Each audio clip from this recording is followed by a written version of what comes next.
Okay, now get ready for a really fun experiment. This is called a volcano in a cup.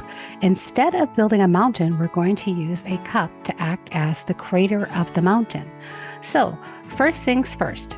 First, I use paint and I'm going to drop because it kind of resembles the color of lava. This is crimson red. And I'm going to drop 1, 2, 3 squeezes.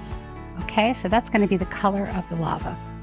Next, I'm going to add 2 drops of dish detergent. 2 squeezes. And then next, I'm going to add 3 tablespoons of baking soda. Let's just pour it all in.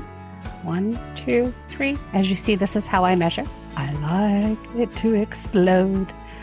Now, what I'm going to do before we start the explosion is I'm going to use my paintbrush and I'm going to mix this in so you can see the color start here. You can see that it's blending the colors well. And now it's time for the explosion. Now, how do I do the explosion, you say? Well, now it looks just like this. Okay, let me put this here. I'll leave this in. It's time to add the vinegar. It's when you add the vinegar that it causes the reaction and it forms the explosion. As you can see, it's starting to explode. Ah, my volcano! And it's gonna go everywhere. And if you can see the sides, let's see if I can get a side view.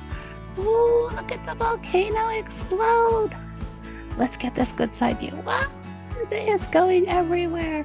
Make sure to use a tray and use adult supervision. This actually looks like a very tasty volcano.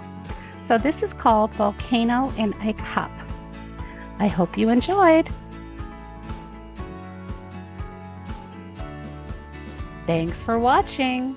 Don't forget to like and subscribe and visit younglearnerscurriculum.com for full interactive stories.